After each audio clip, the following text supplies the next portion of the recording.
What upgrade can Astro Titan TV Man get while being the Rock Guardian? And what will it be capable of? Could Astro forever capture the Titan TV Man under their control? Will the Alliance and Skibitists respond the same way? Will Titan TV Man reveal the location of Astro's base after liberation? Where did the Duchess get her new body? On your screens, fandom theories, with you, Royal Cameraman, let's go. Before you, there are not just one, but two concepts of the Rock Guardian. This upgrade includes the following weaponry: the head of the Juggernaut model, 2 shoulder-mounted laser weapons, a wrist energy sword, 4 back-mounted energy claws, a back-mounted hyper-engine, and the main component, the core, which is also an Astro parasite. You are probably wondering, where is the head TV? The thing is, Astro doesn't have Titan TV Man technologies, so they can't restore it. This is indicated by the moment with the UFO holding the teleport open. The smoke around it was red, and no Astro teleported directly to the base,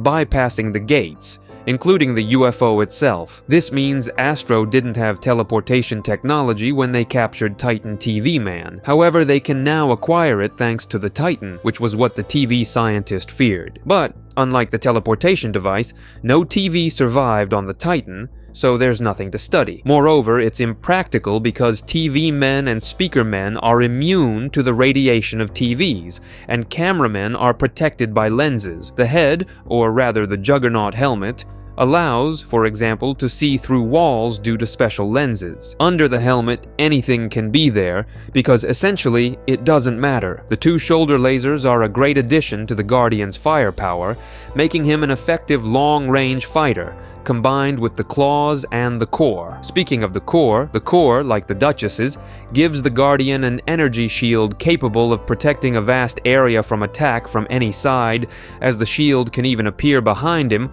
probably automatically, allowing him to focus on the enemy attack in front of him without worrying about defense. It can even withstand a hit from the energy sphere from the Juggernaut's wrist weapon, making the Guardian not only a fighter of close and long range, but also a tank. The core can also shoot small energy spheres or energy bursts, and probably a powerful laser. The more weapons, the more targets can be engaged at once and destroyed with concentrated fire. For these tasks, the 4 energy claws on the back are perfect. Their positioning is also important on the back. Thus, the Guardian's back is protected not only by the shield, but also by the 4 claws. What can they do? In a passive state, they are best at capturing the enemy, such as their wrist weapons or limbs, blocking attacks and holding the enemy for a counterstrike. Also, nothing stops them from throwing some projectile at the enemy at high speed, almost like from a Gauss gun. In the activated state, meaning when energy is applied to the claw, as the prefix energy suggests, it can intercept any energy attacks, making the claw the ideal tool for counterattacks. Captured energy can be converted and enhanced for a subsequent attack with an energy sphere or laser. There's also a hidden tool for energy manipulation: energy capture tendrils. They extend quite far, limiting the target's mobility and depriving them of their defense in the form of an energy shield. Perhaps even Titan or G could not withstand the Rock Guardian if such a tendril was inserted into their core, draining the energy. The Titan TV Man's core already has such a tool, and likely, the parasite core on top is no exception. Another hidden weapon in the claw is an ordinary bayonet knife. It's not the most powerful, but a convenient weapon, especially if you run out of the energy sword. It allows you to finish off the enemy with a single, precise blow, especially with the 4 blades at once. Speaking of the energy sword, although his Titan was lost in battle, Astro have similar weapons and could easily replace the lost valuable equipment. An energy sword without energy, strangely enough, is just a sword, not the most practical weapon, especially against armored targets, but with energy, it's a different story. It begins to cut metal like butter, and the energy can be released to create a small shockwave capable of deflecting, for example, a rocket salvo. Let's not forget about the huge ring on his back. What is this? If you pay attention to the levitating TV woman without a jetpack, with a similar device on her back, you'll understand that it is the Astro hyper engine, or part of it, which allows one to rise off the ground. It is unknown if this device allows a hyper jump, although the Guardian would benefit greatly from such mobility due to his slow nature, as it would help close distance in combat, evade enemy attacks, and perform sudden flanking attacks. What could enhance the Guardian in long-range combat would be the Juggernaut's wrist weapon. Considering its immense power, specifically the ability to knock down an energy shield with one shot, it likely exceeds the total power of all other long-range weapons combined. It's unlikely that Astro made it as a one-off, and they wouldn't hesitate to give such an important fighter as the Rock Guardian one. But can Astro keep Titan TV Man under control for a long time? Unlike the infection of the Speaker Man's Titan by the Skibbidists, Astro used a completely different device. So the question arises, is it even possible to free Titan TV Man from its control now? Well, the answer depends on the mechanism of this device. There are several theories. The first, unlike a parasite, this device didn't just seize control over the Titan's body, but changed its energy to red, Astro's, and even after removing the device, this energy will remain. This is also suggested by the UFO's command to the Titan: serve your new master, the Rock Guardian.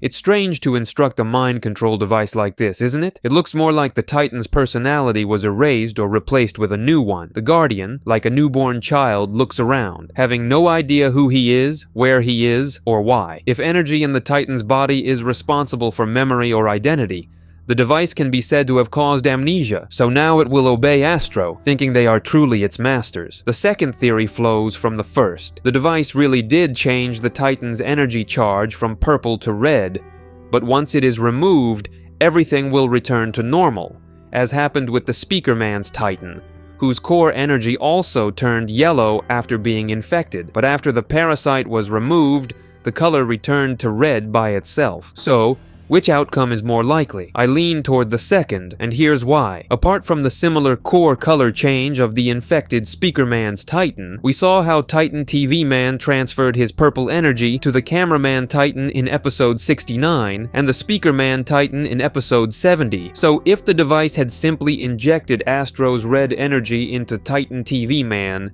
it would have converted into purple and charged him. In that case, could the device have changed the polarity of the Titan's energy from purple to red? Yes and no. The fact is that after changing the polarity throughout the Titan's body, the device would no longer be necessary because the Titan would already be fully under Astro's control. So why does this device still remain attached to the core if the Titan's core is fully functional and undamaged? Moreover, the energy color changed only after the device was fully installed and penetrated the Titan's core. Why these huge and powerful attachments if the device had already fulfilled its function? Simply put, so it would be as hard as possible to remove. It turns out that the device did indeed change the polarity of the Titan's energy from purple to red, creating a new personality, the Rock Guardian. But if removed, everything will return to normal, as with the Speaker Man's Titan. Did you like the analysis? Don't miss the next one, subscribe and like, and we'll continue. The next theory is devoted to, surprisingly, infection, but this time not by Astro, but by the Alliance and Skibbidists. Is this possible in principle? Yes and no. The thing is, Astro were already prepared for the invasion, which is evident from their having protective glasses for TV men and headphones for speaker men. Thus, such an advanced civilization should be protected from control capture in some way. But is it so? Astro must also know about the paralyzing energy rifles of Cameraman, however. On Baby Juggernaut it worked, and he's no ordinary fighter. The same can be said about Scorpion, whose claw controls were taken over by G. It turns out that even Astro aren't omnipotent and invulnerable, so let's recall what control technologies the Alliance and Skibbidists currently possess. Let's start with the obvious. The purple radiation of the TV men. Given that protective glasses are, after all, glasses, they likely aren't very strong, so they should be easily destroyed to then use hypnosis on the opponent. TV men also have direct mind control technology inherited by the TV woman. It's unlikely it would be a big problem to equip all TV men with this. Just imagine many small levitating TVs, like Cameraman's drones, capturing even large astros under control. Nothing better than using the enemy's power against them. And don't forget the old good Scabidian parasites, large members of which can even seize control of Titans. Likely even big astros would be no obstacle for them. Just one powerful captured fighter, like Juggernaut, could make a huge contribution to the victory, let alone a dozen like him. So even if the old technologies of the Alliance and Scabidists don't work on Astro, nothing prevents them from developing new ones, which we've already seen in G's battle against Scorpion. But where else have we seen G?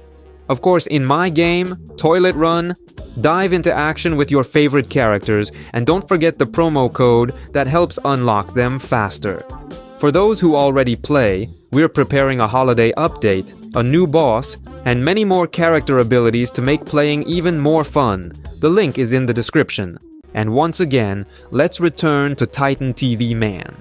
We've already concluded that most likely after removing the device from his core, he will return to himself. In that case, if he receives an upgrade at Astro's base, could he reveal their location? Is this possible? It depends on whether he retains the memory of it. The thing is, the Speaker Man's Titan was only partially controlled by the parasite, so its energy changed to yellow, but its weapons and, say, eyes retained their red energy. His eagerness to avenge the Scabidists and G also showed that during the time he was under the parasite's control, he was conscious. As I've said before, the parasite only partially controlled the body. The case with Titan TV Man is different. Even the purple discharges in the broken head TV went out after the device entered the core.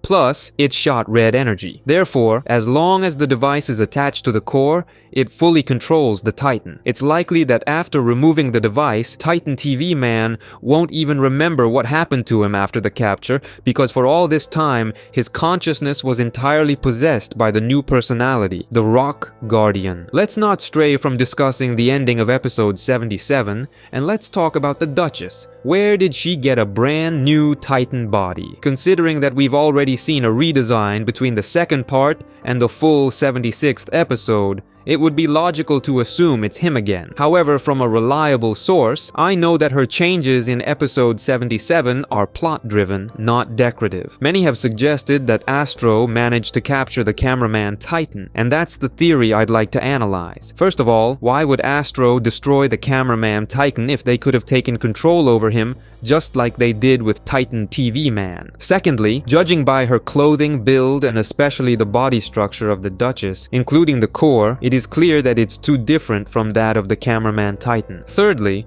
the last we heard about the Titan from the UFO was that communication with the team pursuing him was lost due to the intervention of a third party, a secret agent or PC man. It turns out that no one intended to leave the Titan to his fate, and he was already saved off screen. Fourthly, Dayfax certainly wouldn't kill the favorite character of the whole series off screen. At the very least, we would have seen this undoubtedly epic battle to the last drop of blood. Thus, everything points to the fact that the Duchess's upgrade has nothing to do with the Cameraman Titan. And that's not all. Share your theories in the comments, subscribe so you don't miss the next ones, and rate the video with a like if you enjoyed it. We'll hear from each other again.